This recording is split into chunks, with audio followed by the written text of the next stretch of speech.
Agent Morris with the NSA. There is something real here. Did you believe that our government is in possession of UAPs? Absolutely, based on interviewing over 40 witnesses over 4 years. And where? I know the exact locations, and those locations were provided to the Inspector General and some of which to the intelligence committees. I actually had people with the first-hand knowledge provide a protected disclosure to the Inspector General.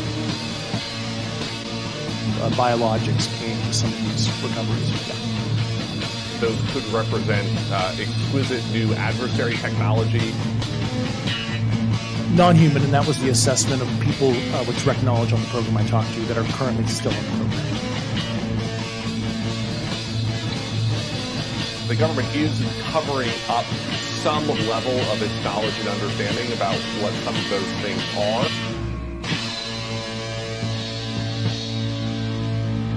The Soul Foundation, which just announced a new initiative for UFO research and policy. It's nuts, man. I mean, we're just small-town buds who saw a UFO in the woods. I mean, now we're hanging out with the government. Wow. What floor were you guys on? Hey, everybody. Welcome aboard. This is Miles Lewis. It's another live edition of Anomaly-NOW, straight out of Austin, Texas. This is the weekly live news media roundup for the 501c3 nonprofit Anomaly Archives, a.k.a. Scientific Anomaly Institute. It is Wednesday, April 17th, 2024, and I'm your host. Thank you for joining us, whether you're watching this live or in the replay, audio or video. Thank you for joining us. Do all the usual, like, subscribe, smash the bell, whatever, all those things. We need your help. So this week we've got a real quick roundup of some interesting things. Last week I was talking a lot about the criticism of the AARO report, the All-Domain Anomaly Resolution Office, and their mandated report. And boy, yeah, it's a stinker.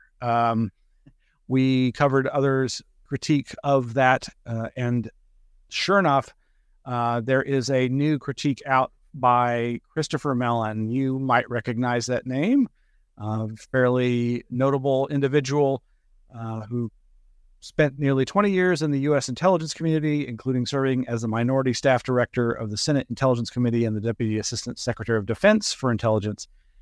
He actively participates in Harvard's Galileo project, and in his free time works to raise awareness regarding the UAP issue and its implications for national security. That's his bio over at thedebrief.org, where there is a very long, comprehensive, scathing expose on this terrible report. I last week was saying I was 50-50 on it, but I think Christopher Mellon really captures in painstaking detail just how bad this thing is. And, I will say Christopher Mellon, as nice a guy as I hear he is, and as much of a player as he is with those credentials, he was very much, to my knowledge, a surprise guest, so to speak, a surprise novice emerging on the UFO-UAP scene with the rise of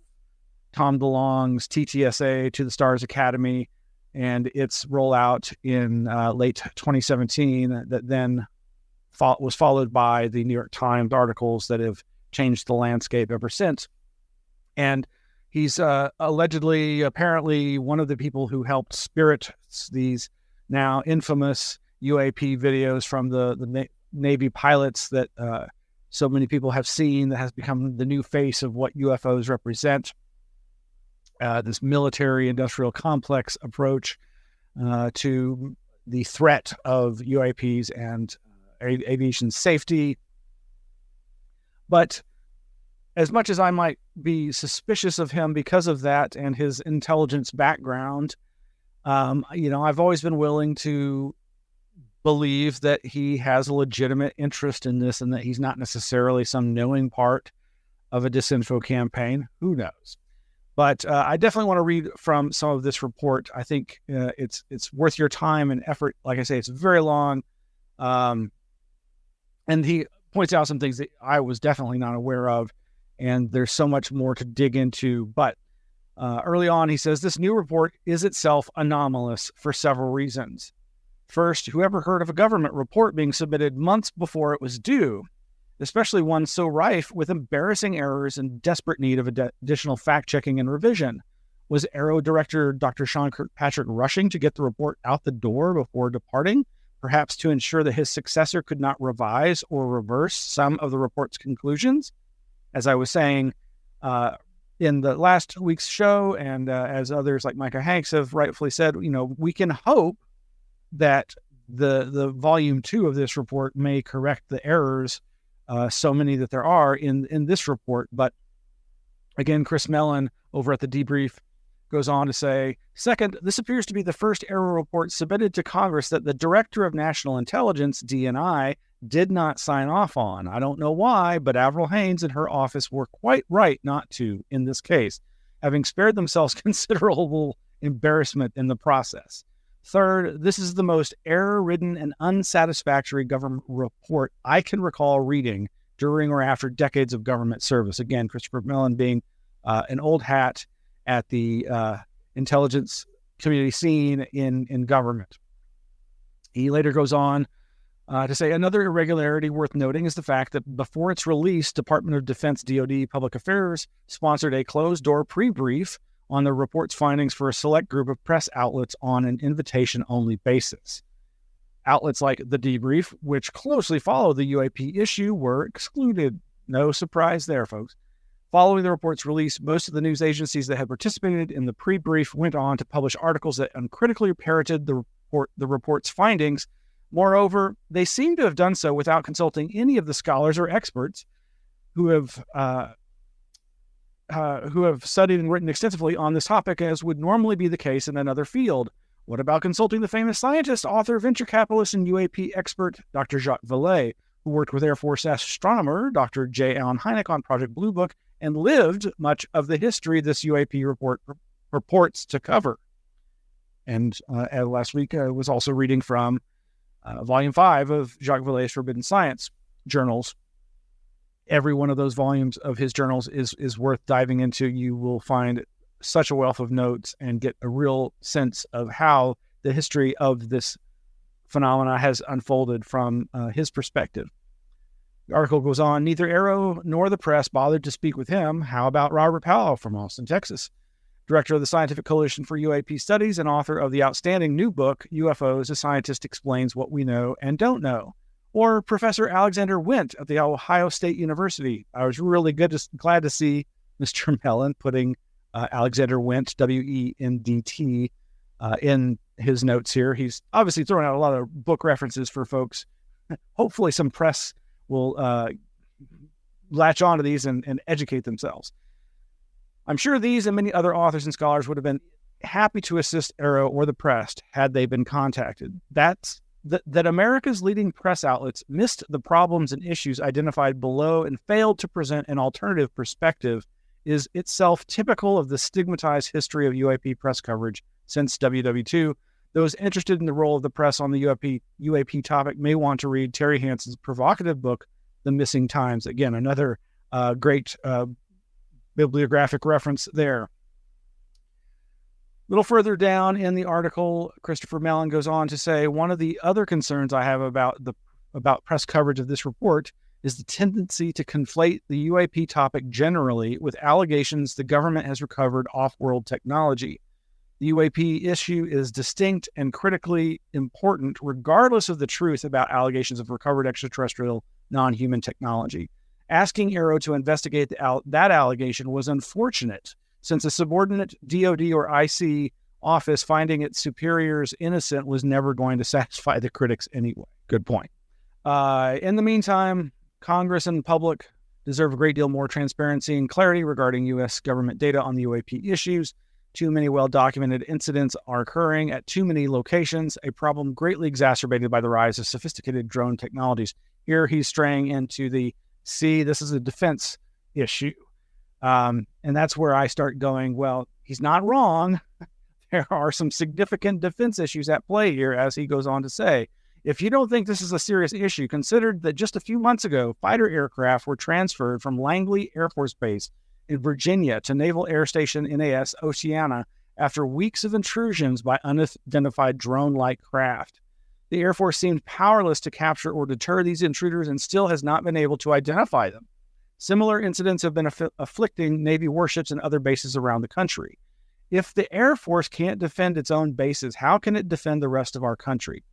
Don't we need to get on top of this sooner rather than later? As journalist Tyler Rogaway, incidentally a skeptic of ET theories, said in one of his many superb articles at the War Zone, quote, "The gross inaction and the stigma surrounding unexplained aerial phenomena as a whole has led to what appears to be the paralyzation of the systems designed to protect us and our most critical military technologies, pointing to a, emphasis added, massive failure in U.S. intelligence, U.S. military intelligence." Yes, oxymorons aside. Again, just a little bit more from this article by Christopher Mellon over at The Debrief. In another breach of the explicit terms of the law, AARO failed to compile, itemize, and report on U.S. intelligence agency abuses on UAP. Then he cites the chapter and verse. The AARO historical report was required to include a compilation and itemization of the key historical record of the involvement of the intelligence community with unidentified anomalous phenomena, including any efforts to obfuscate, manipulate public opinion, hide, or otherwise provide incorrect, unclassified, or classified information about UAP or related activities. Contrary to congressional direction, AARO completely omits entire agencies, NORAD, NSA, DIA, prior to 2009, CBP, etc., agencies with known investigations or activities relating to UAP, and also omits any discussion of, quote, any efforts to obfuscate or hide unclassified or classified information about UAP or related activities. AARO omits these agencies even when there are unclassified documents available on those agencies' records and investigations of UAP. And it goes on and on and on. Like I say, this is an incredibly long and detailed report. It has actually been added to, as noted at the bottom of the article, to even go into more detail about certain specific elements. So it's really worth your effort and time if you're into that kind of thing. One last thing related to these revelations, such as they are, not really, but something that came up that I was not very familiar with, but which is this Kona Blue, KONABLUE project. Victor, I think we have a link to the AARO.mil UAP records research, but there's also a thread over on, so yes, the website there has 3 drop-down menus that each have links to, I believe, the PowerPoints related to what they found regarding this Kona Blue project, which, as I understand it, was an effort to continue the OSAP, aka ATIP, Pentagon UFO program, which was actually, as we now know and have done for a few years, was more of a paranormal research effort that has been branded and marketed as a UFO UAP effort. Think Skinwalker Ranch and all the paranormal stuff happening there. Over at the UFO Updates Facebook group that I've long been a member of, good friend Christian Lambright has commented about these documents and just this whole mess in general. OSAP was only the name of the DIA BAASS contract. It never evolved into ATIP. The term ATIP was a term Reed made up for his SAP letter, his SAP, according to Eric Davis. To refer to those working with Bigelow from mid-2007, the people he said were commissioned. It was this group of people and their UFO interests that Reed wanted but failed to roll into an SAP.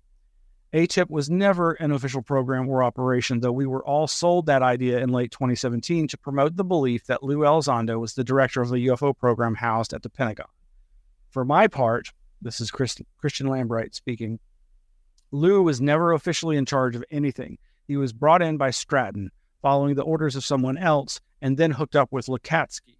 That implies that Lou would have answered or reported to either Stratton or Stratton's boss in this. At best, when OSAP was terminated, Lou remained as a point man to DOD for Bigelow's men to contact if need be. But whoever was behind having Stratton seek out Lou, And remember, Liu has said that he continued to work with help from the Navy and the CIA, is most likely the person or persons who managed to end the Reed-Bigelow efforts and are very probably why we're back to square one today. Now, I realize that's a lot of inside baseball for those who are just tangentially interested in the UFO scene. Plus, as I've said, nowhere in the AARO report are references to the occupants. It's all presumed just tech and sightings and sensor data and presumed drones without any kind of intelligent occupant. And thus, we have no aspect of the contact phenomena, the very heart of why people are interested in UFOs, this idea that they might represent some sort of non-human intelligence, other than in the report talking about extraterrestrial hypotheses. So we'll move on from there to something completely different. And that is something Newsweek has begun carrying some interesting material. Over at Newsweek.com, we have this headline, Mystery as Underwater Anomaly Larger Than Texas Spotted Off African Coast. This is posted on April 12th. And the basics of it, the article says, a giant cluster of waves over 80 feet high and spanning 2,000 miles, an area larger than Texas, appeared to move through the ocean off the coast of Africa on April 10th in a journey that lasted about 24 hours before it vanished. Some online commentators said the formation could only have been created by something moving under the surface of the sea, making it a USO, unidentified submersible object, the ocean equivalent of a UFO. A graphic of the incident has been shared widely online and sparked numerous jokes and theories. Some suggest the anomaly shows the path of a giant underwater sea creature like the fictional Cthulhu. I can't believe I'm seeing the word Cthulhu, the H.P. Lovecraft creatures mythos in a Newsweek article that's not about gothic horror or a submerged alien craft. But Newsweek has learned that, in fact, they know for a fact, it proves nothing more than the fallibility of data after discovering that the anomaly was caused by a model error, quote unquote. The wave anomaly was picked up by Ventusky, a meteorological app run by the Czech company Inmeteo, which allows users to observe weather patterns, winds, and waves using real-time data collected from respected international sources, including the National Oceanic and Atmospheric Administration, a U.S. government agency. Further down in the article, and can we show that clip? There's the photo of it. Yes, there's the clip. So the article goes on to say, an ex-user posted, quote, the only issue with this is that there are like 10,000 ships in that area at any given time. All of them would have sunk under 90-meter waves. 1010, it's a glitch in the system. Now, Newsweek can confirm the skeptics were correct. Ventusky spokesperson David Prantle said in an email response on Friday, quote, it was a model error. Ventusky serves as a visualization platform that collects data from various sources. The error originated in the model itself, so it was also reflected in the visualization on our website. In this case, the model is from the German Meteorological Service, DWD, with whom we are in contact, and they have already resolved this error. Please note, quote unquote, please note that the model receives millions of data points from ships and buoys throughout the ocean. Problems can occur in such a large database. However, it may take time to determine the exact cause of the error. No kidding. Anyway, I just, again, when the word anomaly pops up in a mainstream news outlet that's not typically one that's covering UFOs and the paranormal, I take note. And a wave, an anomaly in the ocean, that huge. Oh, something else in the article that caught my attention, I think it's in one of the Twitter quotes, is somebody references, oh, maybe it's that undersea US UFO manufacturing craft that's been leaked by the Reddit user that we've talked about in months past, last year on a previous show.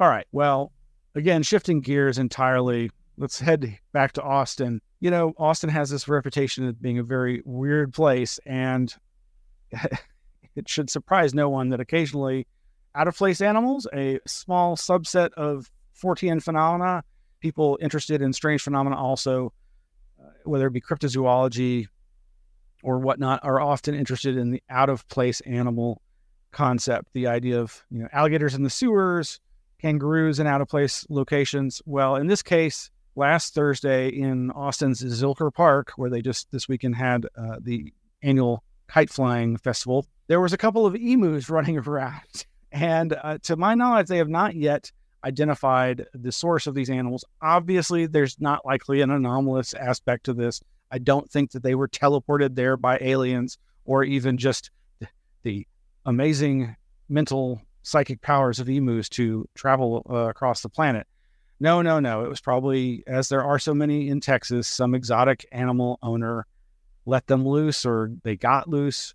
Though one has to wonder, I mean, emus are not that unusual in Texas. There are a lot of farms, I believe, that raise them for a variety of products, we'll say. But yeah, thankfully, the creatures were captured safely. And according to the Austin Animal Center, they are still looking for their owners. The officers who caught them worked together to corral the birds and capture them with a large net. The emus were then loaded onto the animal protection trucks and brought back to the shelter where they were temporarily housed in outdoor dog kennels on the center's truck port. Well, what this immediately reminded me of is just how strange and how close a brush with this kind of thing I've had. I've never seen an emu except behind a fence line driving across Texas, but let me pull up here. So back in, what was it? Yeah, back in, I think it was June of 2021, on nextdoor.com, someone posted, "Is anyone missing a kangaroo? Yes, we just spotted one in the middle of Meadow Lee Drive traveling toward Congress. It then jumped off to the left and we last saw it in the grass near the fence by some newer townhomes there. What on earth is a kangaroo doing here?" And in fact, yeah, it apparently was somebody's pet that got loose, and you can kind of see a zoom in there. It's right over there, and I think this zoom is this. You can just kind of see it's in midair. I think at this point, it's really hard to see. I'm sure. Oh wait, there. That's the one I'm trying to show you right there. But yeah, this is just around the corner, practically from my house in South Austin. This, as I say, was in I believe June of 2021. And of course, I was emailing Lauren Coleman, cryptozoologist, going, "Hey, you know, all those out-of-place animals and kangaroos in places they shouldn't be." But yes, lo and behold, it was somebody's pet that had escaped. Why somebody would have a kangaroo as a pet, I don't know. Other than, yeah, they are kind of cute, I suppose. But they're wild animals, man. Well, with that, I'm going to call it a night. Thank you for tuning in. You can, of course, go over to our Flipboard, flipboard.com/@Anomaly Archives, and you can find even more links than I've covered here tonight. I guess I will mention there is a blogger who I've been really enjoying his work. That's Tanner Boyle. He's got a Substack, and he's been posting a lot of great articles about the UFO phenomena from the kind of perspective that I really like, in terms of skeptical and an appreciation of the military and intelligence disinformation aspects, usefulness to those enterprises of things like the UFO phenomena and other belief-driven phenomena. And his latest is called Fear and Loathing at MUFON, Pennsylvania. And it's about his going to a MUFON conference there in Pennsylvania that's put on by, you guessed it, John Ventre, Ventre, who is infamous for having gone on a racist tirade some years ago and being slightly demoted but not kicked out of the organization because, well, he donates a lot of money to the organization. And boy, you can get quite a feel for what it was like to be at this conference from Tanner's description. But Tanner's got some great stuff. He's got some podcasts that he's appeared on that you'll want to listen to, and also a recent appearance on Emily's Weird Reads podcast on YouTube. But I've posted links there, and you can just do a search for it there. But I think you'll enjoy that. And like I say, lots of other stuff over at the Flipboard. So thank you for joining us tonight, and see you on the flip side. Take care. Beware.